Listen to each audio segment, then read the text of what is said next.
vamos a explicar las propiedades de los logaritmos, ¿sí? Yo ahora voy a abrir, entonces, en el Classroom de ustedes. Lo voy a abrir mejor, perdón, desde el WhatsApp.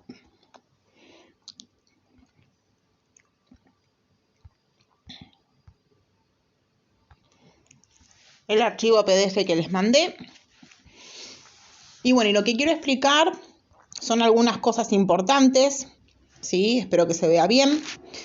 Vamos a definir nuevamente los casos especiales. Sabemos que un logaritmo no existe si la base del logaritmo es negativa, si el argumento es negativo o si el argumento es 0. Esto lo vimos en el primer trabajo práctico, pero lo volvemos a recordar porque es muy importante. No existe el logaritmo de un número con base negativo, no existe el logaritmo de un número de argumento negativo y no existe el logaritmo de 0. También recordamos que cuando la base es una base que no está escrita, ¿sí? Que me pone el logaritmo de un número, esa base se llama logaritmo decimal, es el logaritmo en base 10.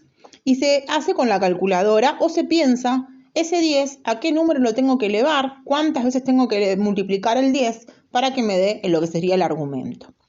En cuanto a las propiedades, que es lo que me interesaba hablar un poquito hoy, voy a ir agrandando. Existen varias propiedades que vamos a tener que conocer y manejar y veremos las más importantes a continuación.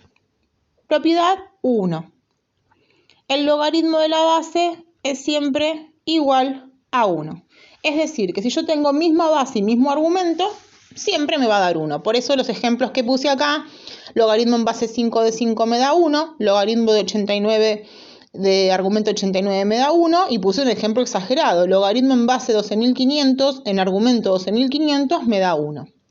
La segunda propiedad me habla de qué pasa si en el argumento tengo 1.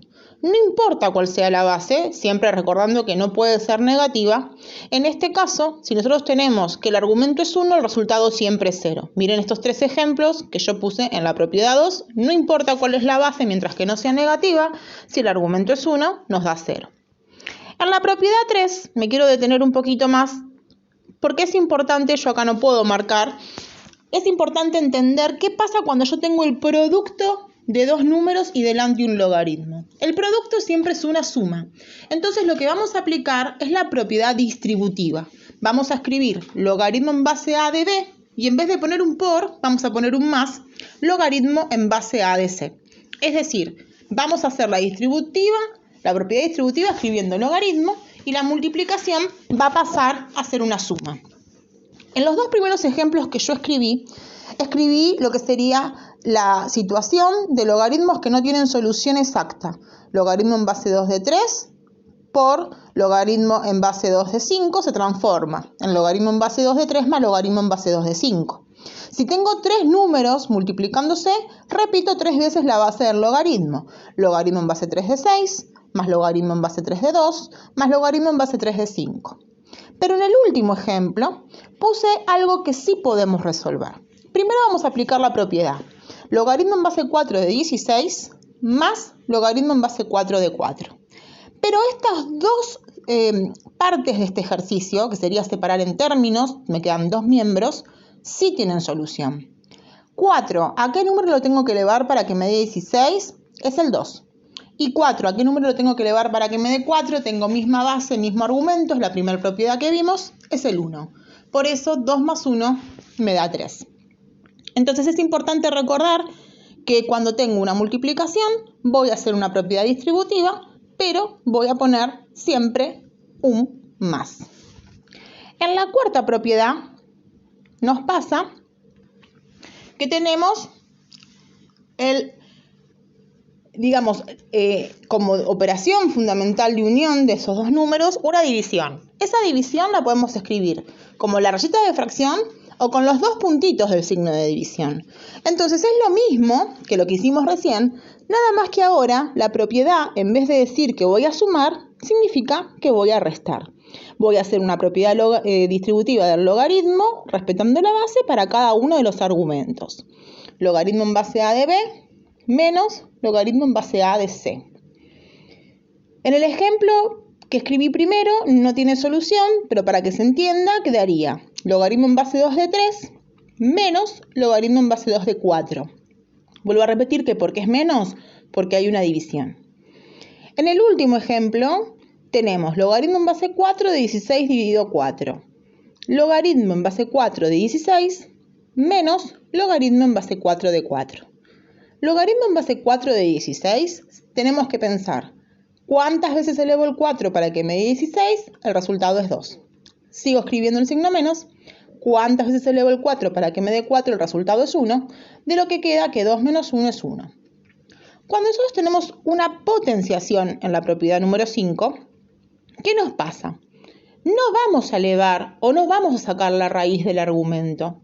Vamos a tratar de entender que acá hay que aplicar propiedades, no resolver matemáticamente como veníamos resolviendo antes. En este caso, nosotros tenemos un número que está elevando el argumento y ese número va a pasar delante del logaritmo multiplicando. Por eso es que acá, en la parte, digamos, general, la C pasa multiplicando delante del logaritmo en base A de B. Si lo vemos en el ejemplo numérico, yo no hago 5 al cubo. El 3 pasa multiplicando el logaritmo en base 2 de 5. Pero ¿qué nos pasa cuando tenemos una raíz? Cuando tenemos una raíz tenemos que transformar esa raíz en exponente. ¿Y cómo se transformaba? Era el exponente sobre el índice. 1 es el exponente que yo tengo y 2 es el índice. Por eso la fracción es un medio. Ese exponente, que es lo que está, digamos, alterando al argumento, es un medio. Para poder liberarlo, para poder expresarlo, tenemos que poner un medio por el logaritmo en base 3 de 5.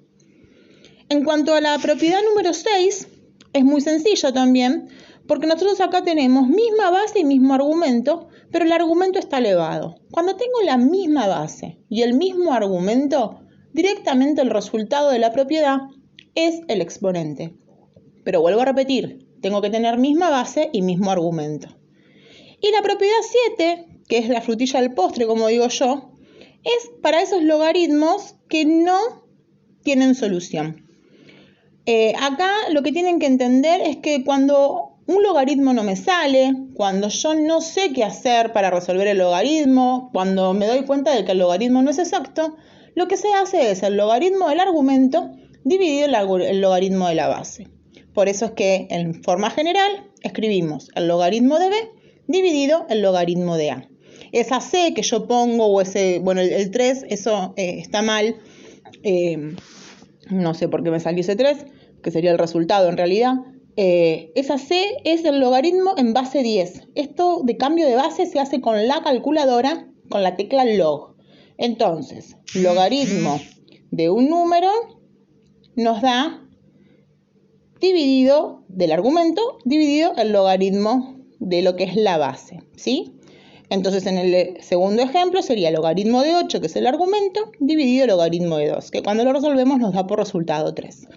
Bueno, esa es más o menos la explicación rápida de estas propiedades. Ustedes van a ver que en el trabajo práctico 2, que vamos a comenzar el miércoles, hay letras. Vamos a trabajar con letras, porque el logaritmo se trabaja también mucho con propiedad algebraica. Pero bueno, todo esto, que son 10 filminas, las van a copiar en la carpeta.